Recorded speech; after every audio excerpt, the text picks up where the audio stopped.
Meus irmãos, nós estamos agora juntos para estudarmos a carta de Paulo aos Efésios, no capítulo 2. Tivemos o nosso culto de Páscoa no domingo passado, o nosso culto da ressurreição, e hoje retornaremos então com o nosso estudo na carta de Efésios, capítulo 2. E hoje nós vamos estar observando e tentando aprender um pouquinho mais sobre capítulo 2, do verso 8 ao verso 10 dessa carta. Na última vez que nós estivemos estudando sobre Efésios, nós vimos ali a maneira como nós devemos ser animados, como nós nos animamos, na verdade, em saber daquilo que Cristo fez por nós. A nossa situação, a nossa condição em Cristo. Como foi gostoso nós sabermos e nós temos a convicção de que nós já estamos com o Senhor, de que nós já desfrutamos daquilo que Deus conquistou na cruz por nós. Isso é algo maravilhoso. Isso é algo que enche o nosso coração de alegria. E agora, dando continuidade nesse texto, nós vamos estar vendo então a partir do verso 8. E eu queria ler com vocês Efésios 2, do 8 ao 10. Pois vocês são salvos pela graça por meio da fé, e isto não vem de vós, é dom de Deus. Não por obras para que ninguém se glorie, porque somos criação de Deus, realizada em Cristo Jesus, para fazermos boas obras, as quais Deus preparou antes para nós as praticarmos. É interessante nós olharmos esse texto, e talvez você esteja pensando da mesma forma que eu, mais uma vez Paulo está falando sobre a mesma coisa. Muitas vezes nós percebemos Paulo nesses dois capítulos que estudamos de Efésios, a gente percebe essa mesma ênfase de Paulo em relação à obra do Senhor Jesus, em relação à obra de Deus na nossa vida. E parece que Paulo não se cansa em afirmar isso, ele não se cansa em exortar aqueles irmãos de Efésios em relação à salvação ser pela graça de Deus. É simplesmente tudo pela graça de Deus. Mas é algo que nós precisamos ter bem forte isso em nossa mente. Talvez você a princípio fale assim, mas pastor, de novo o senhor vai falar sobre a mesma coisa? Meus irmãos, se Paulo fez isso tantas vezes, eu creio que é importante para nós também pensarmos nisso. É realmente importante nós inculcarmos essa verdade na nossa mente. É algo que nós precisamos estar sempre relembrando, sempre meditando, para que a gente não caia em erro, porque muitas vezes nós vacilamos nessa doutrina tão básica da nossa fé, essa doutrina tão fundamental para a nossa verdadeira fé no Senhor. E Paulo, então, começa novamente falando que nós somos salvos pela graça, e ele vai falando que não é por obras, e tudo isso para que nós somos salvos para que nós andássemos nas obras, somos criação de Deus para andarmos nas boas obras que ele preparou. E a pergunta que eu faço é a mesma que eu estava falando, é por que realmente Paulo não se cansa em repetir? E é interessante nós olharmos um pouquinho mais à frente, na carta de Paulo aos Filipenses, no capítulo 3, verso 1. Paulo, lá em Filipenses, ele dá uma resposta bem parecida, ou que cabe bem a esse intuito que ele está aqui em Efésios, falando tantas vezes, parece sobre o mesmo assunto. Paulo diz o seguinte lá em Filipenses, no capítulo 3, o verso 1. Finalmente, meus irmãos, alegrem-se no Senhor. Escrever-lhes de novo as mesmas coisas não é cansativo para mim, e é uma segurança para vocês. Paulo falando ali aos Filipenses sobre a graça, sobre a maneira como Cristo age na nossa vida, ele fala, olha, isso não é cansativo para mim escrever mais uma vez para vocês, pelo contrário, é segurança para vocês. E eu creio que é dessa mesma forma que nós precisamos entender essa carta, precisamos da mesma forma não nos cansarmos de ouvir talvez as mesmas coisas. Sempre temos coisas novas a aprender, mas principalmente nós devemos ter, claro, algumas convicções em nossa mente. No mesmo capítulo 3, o verso 8 e 9, Paulo fala o porquê que ele não se cansava de escrever as mesmas coisas aos Filipenses. Olha lá. Mais do que isso, considero tudo como perda comparado com a suprema grandeza do conhecimento de Cristo Jesus, meu Senhor, por cuja causa perdi todas as coisas. Eu as considero como esterco para poder ganhar a Cristo e ser encontrado nele, não tendo a minha própria justiça, que procede da lei, mas a que vem mediante a fé em Cristo, a justiça que procede de Deus e se baseia na fé. Paulo fala para aqueles irmãos, olha meus irmãos, eu não me canso de escrever, eu vou escrever mais uma vez para vocês, para que seja uma segurança para vocês. E aí ele começa a discorrer como as pessoas confiam em si mesmo, nas suas obras, naquilo que elas fazem. E aí então ele fala, olha, é por isso que eu não canso de falar para vocês, é por causa disso que é importante eu abrir os seus olhos, para que vocês entendam de uma vez por todas, que a graça é do Senhor, que toda obra é do Senhor. E aí ele usa então nesse verso 8 e 9 para mostrar que tudo aquilo que ele se julgava ser, tudo aquilo que ele se julgava fazer, tudo aquilo que ele tinha de bom nele mesmo, ele percebe que nada daquilo vale a pena. Ele percebe que nada daquilo não servia para nada quando ele olhava para a graça de Cristo. Paulo entendeu isso de uma forma espetacular, então ele não cansava de falar sobre isso aos irmãos. E é nesse intuito que nós estamos aqui nessa manhã. Mais uma vez estudando essa carta e mais uma vez vendo um trecho, talvez o trecho essencial de toda a fé cristã, a salvação através da graça do Senhor.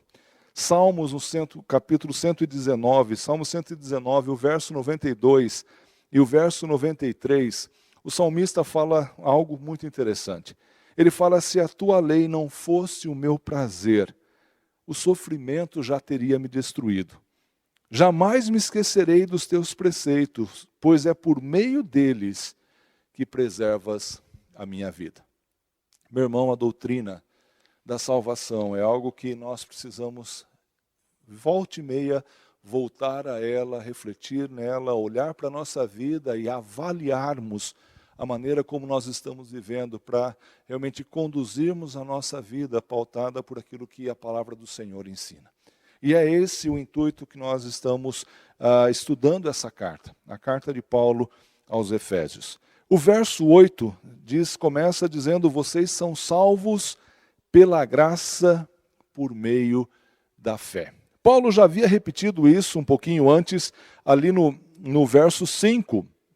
Finalzinho do verso 5 fala, no começo do verso diz, Deus nos vida com Cristo quando ainda estávamos mortos em transgressões. Pela graça vocês são salvos. E aí novamente no verso 8 ele começa exatamente com essa mesma frase. Mas aí a pergunta que me vem à mente é, o que significa, o que é ser salvo? Essa é uma pergunta fundamental que talvez algumas pessoas não entendam. Algumas vezes a ideia de salvação, o nosso conceito sobre a salvação vem já de muito tempo de uma maneira bem distorcida do que realmente é a verdade. Olha só interessante o que diz lá no verso 4 e 5 desse mesmo texto que nós já vimos 2 semanas atrás. Paulo diz o seguinte, todavia, Deus que é rico em misericórdia, pelo grande amor com que nos amou, deu-nos vida juntamente com Cristo, quando ainda estávamos mortos em transgressão. Ser salvo é ter vida. Diferente do que as pessoas pensam, de que ser salvo é ser liberto do sofrimento do inferno, liberto do sofrimento de estar na mão de Satanás. Isso não é aquilo que a palavra do Senhor tem ensinado, isso não é aquilo que Paulo está dizendo aqui na palavra do Senhor para nós. O que Paulo está dizendo é que nós obtivemos vida mediante a graça de Deus por nós, através da fé. Essa ideia de que nós precisamos ser libertos do inferno é uma ideia que prejudica e de uma certa forma faz com que muitas pessoas tenham uma vida completamente errada, ou uma ideia completamente distorcida do que é a salvação. Salvação não é sofrer nas mãos de Satanás no inferno. Salvação é estar afastado de Deus por toda a eternidade, sofrer a pena de não ter a presença do nosso Senhor. Isso é não ter salvação. Se você pensa que eu sou salvo e com a minha salvação, então eu só estou escapando daquele lugar de sofrimento, estou escapando daquele lugar onde Satanás vai me tentar, meu irmão, você tem a ideia completamente errada. Pois o inferno não foi feito somente para aqueles que não estão perto do Senhor, aqueles que não entenderam essa graça de Deus. O inferno também foi feito para que Satanás pudesse ser prisioneiro. Algumas vezes nós pensamos o inferno como a gente vê nos filmes de TV, onde a pessoa que vai para lá é tentada, é perturbada, é angustiada por um ser que vai estar lá o tempo todo nos prejudicando. Mas na verdade Satanás não é o dono do inferno, ele não está lá para nos atormentar. O tormento é não poder mais ter a presença do Deus vivo perto de nós. É simplesmente o fato de que nós nunca mais poderemos ter a presença daquele que é o autor da vida. É impossível então nós estarmos novamente perto de Deus.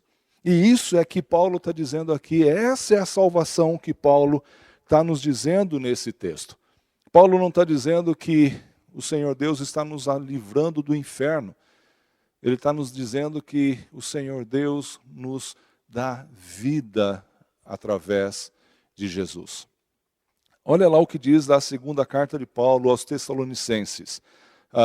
Paulo falando àqueles irmãos que estavam passando por algumas lutas, mas estavam se mantendo firmes ali, estavam se mantendo fiéis à palavra, estavam realmente vivendo uma vida santa, tentando viver uma vida santa diante do Senhor.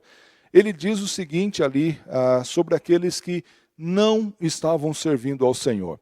Ele fala assim, ele punirá os que não conhecem a Deus e os que não obedecem ao Evangelho do nosso Senhor Jesus. Eles sofrerão a pena de destruição eterna. Qual é essa pena? A separação da presença do Senhor e da majestade do seu poder. Meu irmão, então, a primeira coisa que você precisa entender nessa manhã é que a sua salvação não é simplesmente você estar livre da condenação do pecado. A sua salvação significa que agora você tem vida no Senhor. E sabe por que entender isso é tão importante? Sabe por que nós observarmos isso é tão importante? Porque quando nós entendemos isso, nós percebemos que as nossas intenções, a nossa forma como agimos, aquilo que nós fazemos ou deixamos de fazer, muda de perspectiva. Realmente nós entendemos que, que Deus, Ele nos amou e Ele nos escolheu e Ele realmente fez tudo aquilo por nós. Não é a nossa vontade, não é a nossa escolha, não é nada disso. Muitas pessoas vêm para os bancos, vêm para as igrejas, sentam nos bancos da igreja por medo do inferno. Por medo de estarem longe ou estarem no lugar de sofrimento. E muitas pessoas que estão sentadas nesses bancos fazem exatamente, cumprem com todos os rituais, cumprem com tudo aquilo que é colocado para elas porque elas têm medo. Mas aquele que é salvo por Jesus, ele entende que isso não acontece. Ele entende que ele foi escolhido, que ele foi tirado daquela condição, que ele recebeu vida com Jesus. E isso faz toda a diferença. Isso faz toda a diferença na forma como nós agimos, na forma como nós olhamos para as nossas obras, na forma como nós olhamos para a nossa vida. Romanos, no capítulo 3, o verso 10 a 12, Paulo diz assim, como está escrito, não há nenhum justo, nenhum sequer. Não há ninguém que entenda e ninguém que busque a Deus. Todos se desviaram e tornaram-se juntamente inúteis. Não há ninguém que faça o bem, não há um sequer. E o verso 18 diz, aos seus olhos é inútil temer a Deus. Meus irmãos, se nós pensamos que a salvação nossa realmente é simplesmente nós sermos livrados do inferno, muitas vezes nós estamos como esses homens que Paulo fala aqui em Romanos. Achando que nós buscamos, achando que nós temos condição de fazer qualquer coisa para chegar perto de Deus. Mas no fato, no fundo, nós não estamos buscando a Deus. Nós estamos buscando nos livrar de um sofrimento futuro. Isso não é salvação. A salvação é realmente a convicção de que Deus nos fez vivos novamente. Que agora nós temos a presença do Senhor conosco. Nós temos Deus perto de nós e que conversa, que está junto conosco. Essa é uma segurança que você precisa ter, que eu preciso ter. E isso é um ensino que Paulo vira e mexe está retornando nas suas cartas, falando sobre a importância de nós entendermos sobre a salvação pela graça do Senhor. É realmente importante, é imprescindível que você entenda o que é ser salvo. Que você entenda que a sua salvação não é simplesmente você ter um lugar garantido no céu. A sua salvação é que você tem um acesso irrestrito ao Senhor e você está junto do Senhor. Você faz parte agora da família dele. Isso é algo que nos enche de alegria e também nos dá uma visão correta sobre aquilo que nós estamos fazendo. Nós precisamos entender isso. Mas Paulo também fala que nós somos salvos pela graça por meio da fé. Essa é outra coisa que muitas vezes não entendemos. Como é que acontece isso? Como que significa essa fé? Romanos, no mesmo capítulo 3, o verso 23 ao 26, Paulo fala assim que todos pecaram e estão destituídos da glória de Deus, sendo justificados gratuitamente por sua graça, por meio da redenção que há em Cristo Jesus. Deus o ofereceu como sacrifício para a propiciação mediante a fé, pelo seu sangue, demonstrando a sua justiça. Em sua tolerância havia deixado impunes os pecados anteriormente cometidos. Mas no presente, demonstrou a sua justiça, a fim de ser justo e justificador daquele que tem fé em Jesus. Tudo vem do Senhor e é através dele que nós alcançamos a graça, que nós somos salvos, mediante a instrumentalidade da fé. A fé é o canal, é o meio pelo qual Deus usa para que nós realmente entendamos, para que nós o busquemos. A fé é a forma como Deus age na nossa vida, para que nós realmente possamos conhecê-lo e realmente ter um relacionamento com ele. Sermos vivificados com ele. E eu fiquei pensando de uma forma de tentar exemplificar isso de uma maneira mais prática. E eu penso daqui, penso de lá, falei, mas puxa, como que eu posso pensar, como que eu posso talvez mostrar isso de uma maneira mais real, mais palpável para nós? E naquele mesmo momento, essa semana, tive que levar a minha sogra para o hospital. Ela estava um pouquinho doente e tivemos que ir lá para o hospital. E aí eu deixei a Lilita lá, não pude entrar, a Lilita entrou com a minha sogra, e eu estava em casa e estava pensando nela ali no hospital. E naquele momento, pensando também nesse texto, eu lembrei daquilo que um médico faz. Nós temos aqui na igreja alguns médicos, são cirurgiões e tudo isso. E é interessante que quando um cirurgião vai fazer a cirurgia, ele usa alguns instrumentos para realizar o procedimento que ele vai fazer. E algumas vezes nós pensamos que aquela operação, nós realmente falamos, olha, foi o cirurgião fulano de tal quem me operou. Quando eu operei o meu joelho, lá no Pará, há muito tempo atrás, eu pude ver a cirurgia, né? Eu sou alguém que estava lá deitado na maca, eu falei para o médico, falei, eu quero assistir a cirurgia. Ele tinha algumas câmeras lá, aí ele falou, mas você vai passar mal. Eu falei, eu já estou deitado mesmo, já estou anestesiado. Se eu apagar, não vai fazer diferença nenhuma. Eu falei, mas eu quero ver. E eu pude ver a cirurgia, ele cortando ali a carne no joelho, usando uma furadeira para atravessar os ossos ali, para passar o tendão, um tendão novo que ele havia tirado da minha patela. E é interessante que todo aquele procedimento foi realizado pelo médico. Mas para que ele realizasse aquele procedimento, ele precisava usar alguns instrumentos específicos para isso. Isso é a fé. Ou seja, Deus é quem realiza a coisa em nosso coração, é Deus quem move o nosso coração e Ele o faz através da fé. E essa fé também é algo que Ele nos dá. É através da fé que é dada pelo próprio Deus que nós podemos conhecer a Cristo. É através dessa fé que nós podemos ser vivificados. Mas quando a gente pensa em fé, da mesma forma, é algo que algumas pessoas não entendem. Porque fé não é algo que nós temos naturalmente. É algo que vem de Deus. Quando eu falo da fé, a fé salvadora. Nós temos sim um otimismo exagerado, nós temos sim algo que faz com que a gente acredite nas coisas, mas isso não é fé verdadeira.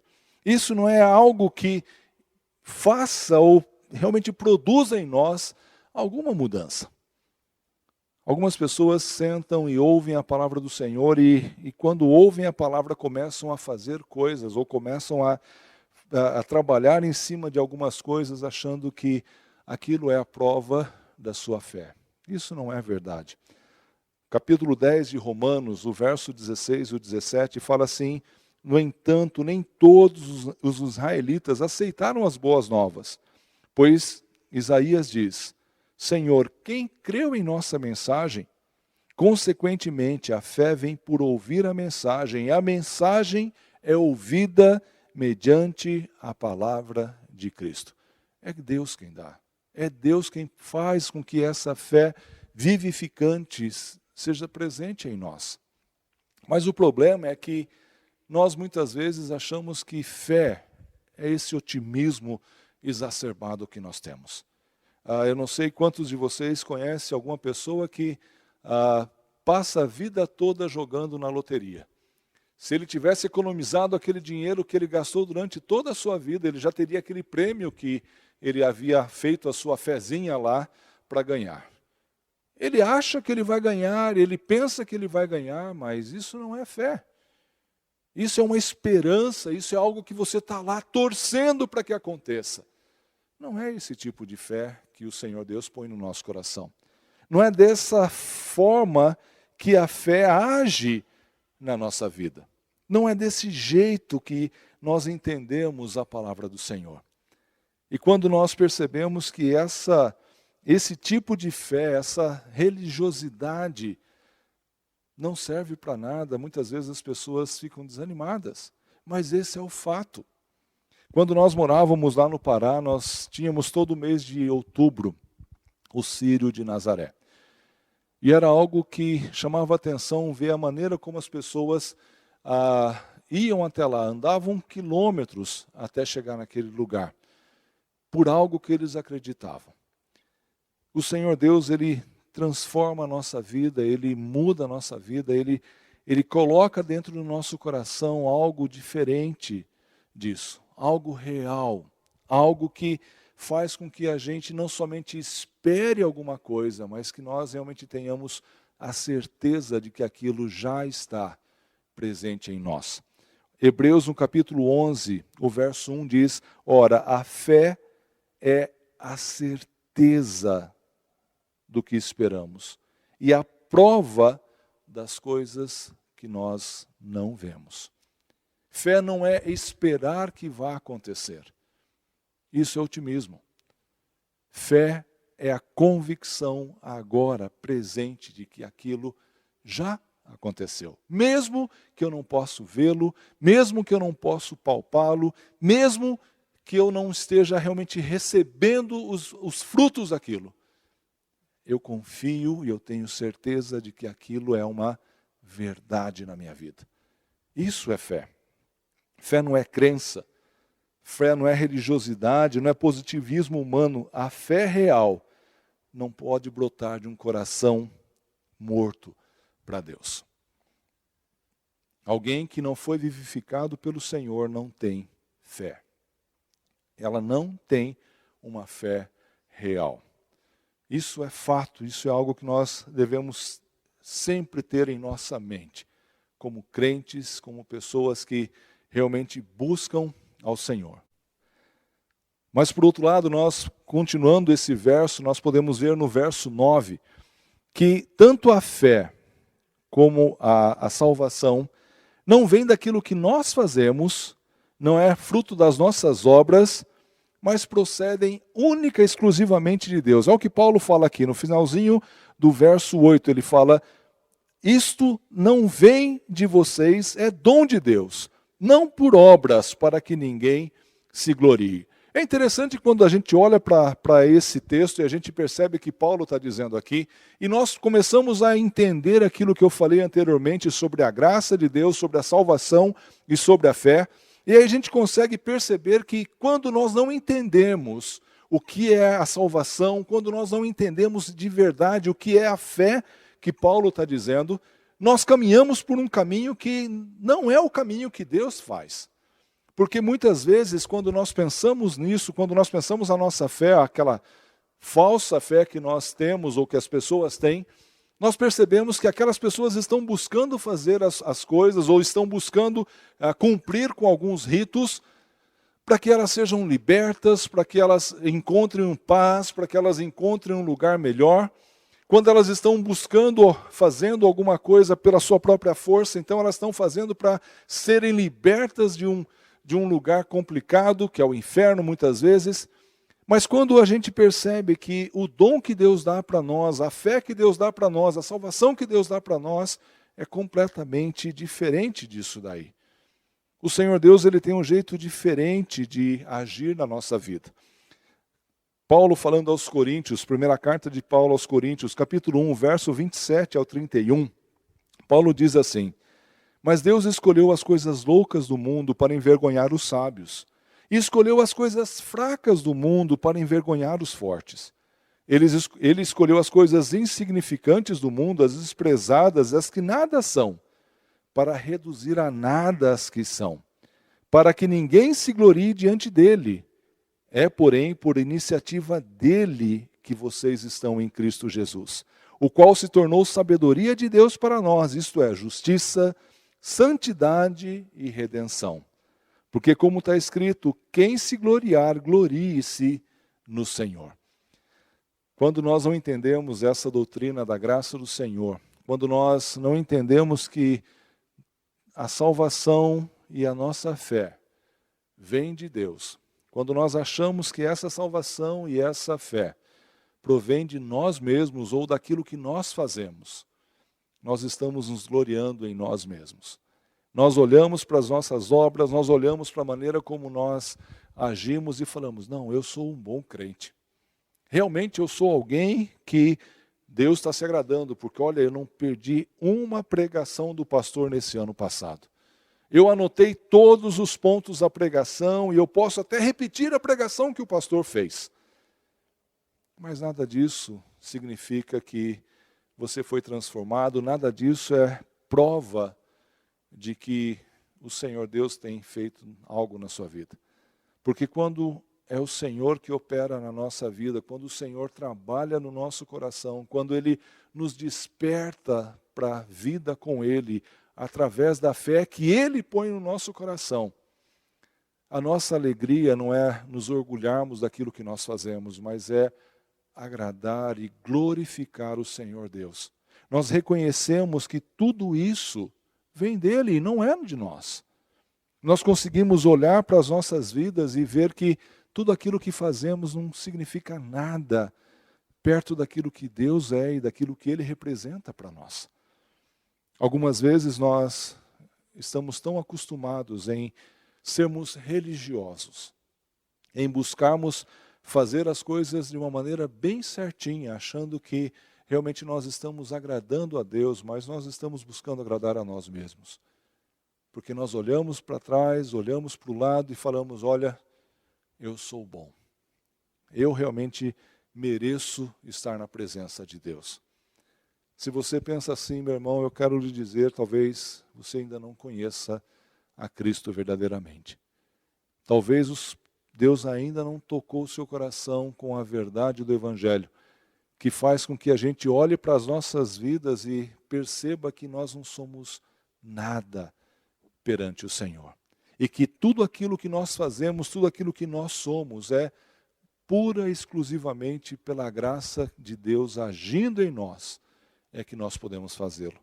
Isaías, no capítulo 64, o verso 6 a 8 diz, nós somos como impuro, todos nós. Todos os nossos atos de justiça são como trapo imundo.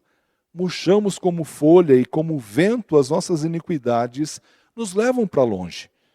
Não há ninguém que clame pelo teu nome, que se anime a apegar-se a ti, pois escondeste de nós o seu rosto e nos deixaste perecer por causa das nossas iniquidades. Contudo, Senhor, tu és o nosso Pai, nós somos o barro. Tu és o oleiro e todos nós, obra das tuas mãos. Que entendimento teve Isaías acerca do Senhor?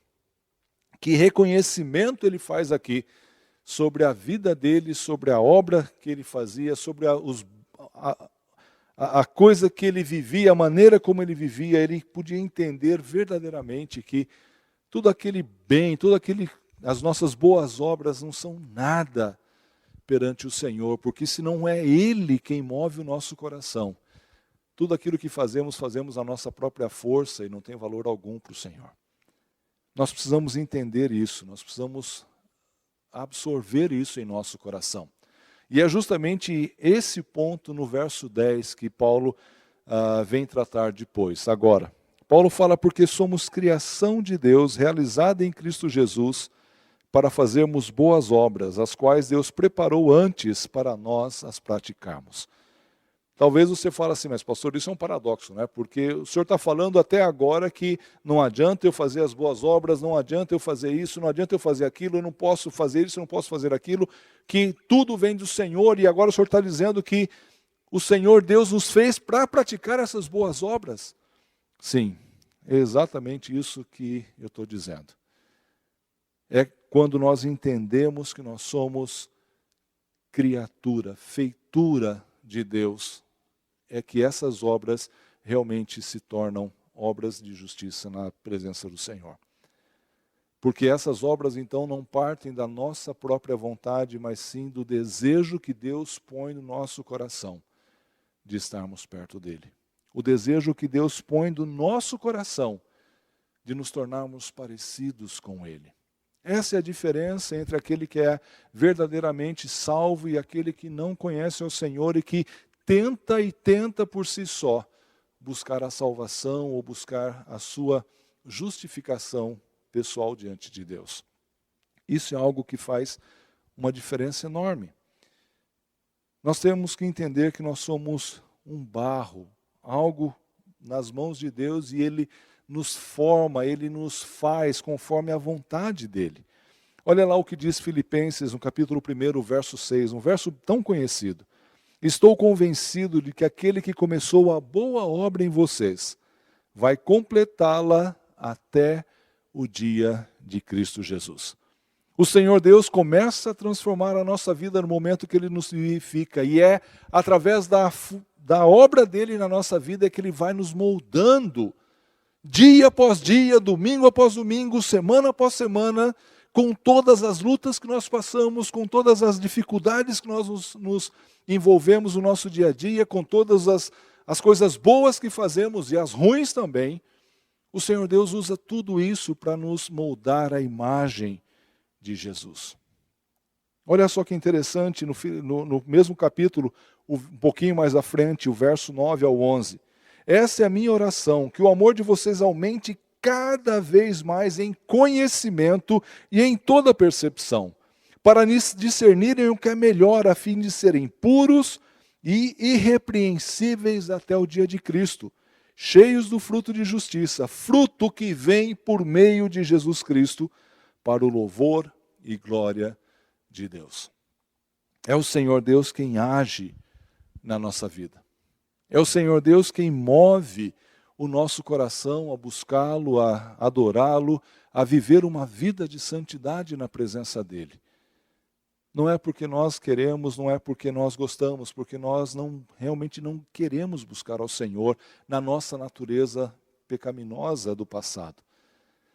Mas uma vez que somos transformados, uma vez que nós somos regenerados pelo Senhor, então isso se torna um desejo do nosso coração.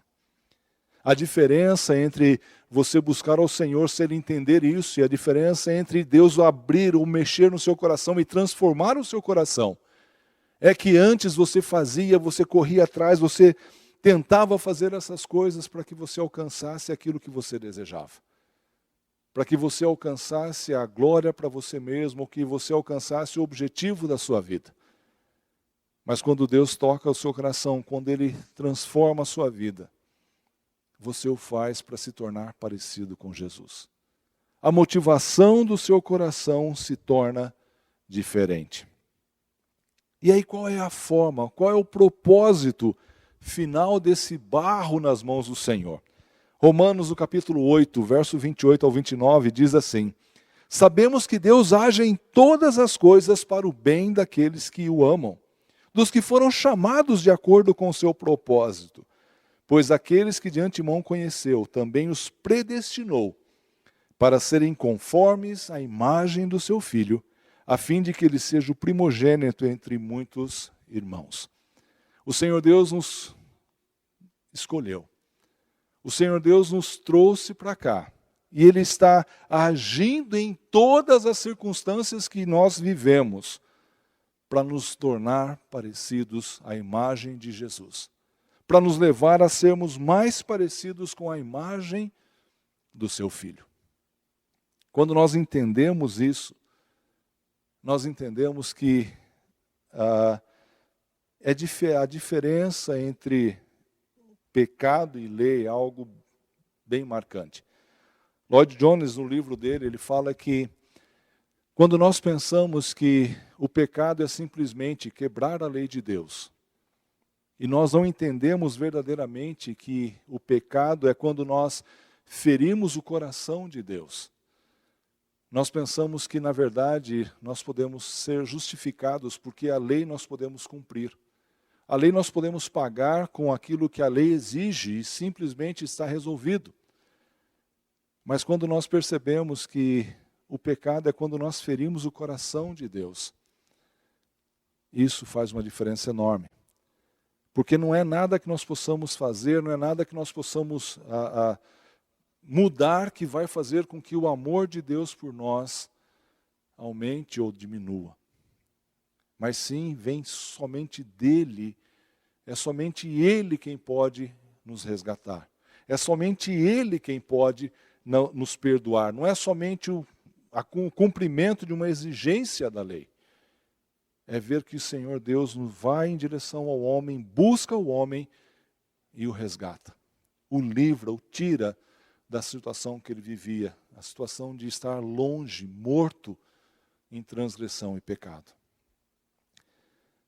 Em 1940, na década de 40, eu estava lendo um comentário do John Stott.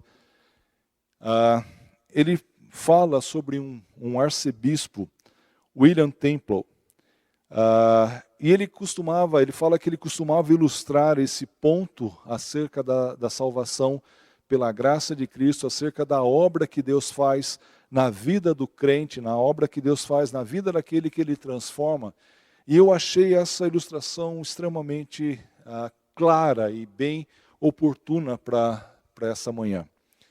William Temple fala assim: não me adianta me darem uma peça como Hamlet ou Rei Lear e me mandarem escrever algo semelhante. Shakespeare era capaz, eu não. Também não me adianta me mostrar uma vida como a de Jesus e me mandarem viver de igual modo. Jesus era capaz, eu não. Porém, se o gênio de Shakespeare pudesse entrar e viver em mim, então eu seria capaz de escrever peças como a que ele escreveu. E se o Espírito Santo puder entrar e habitar em meu coração ou em minha vida, então eu serei capaz de viver uma vida como a de Jesus. Você consegue perceber a diferença entre aquele que é revivido, que é salvo por Jesus, e aquele que tenta fazer as coisas por si só? Essa é a diferença. Por mais que nós nos esforcemos, humanamente falando, por mais que nós busquemos o Senhor com a nossa própria força, com a nossa mente humana, com as ações humanas que nós fazemos, nada disso alcança aquele padrão. Somente quando o Espírito Santo de Deus penetra a nossa vida, somente quando Deus age em nós, é que nós temos habilidade, é que nós temos condição de satisfazermos aquilo que Ele deseja, de vivermos uma vida como Ele quer que vivamos. Paulo, falando em primeira carta dele aos Coríntios, no capítulo 6, o verso 19 e o 20, Paulo fala: acaso não sabem que o corpo de vocês é santuário do Espírito Santo que habita em vocês, e que lhes foi dado por Deus e que vocês não são de si mesmos?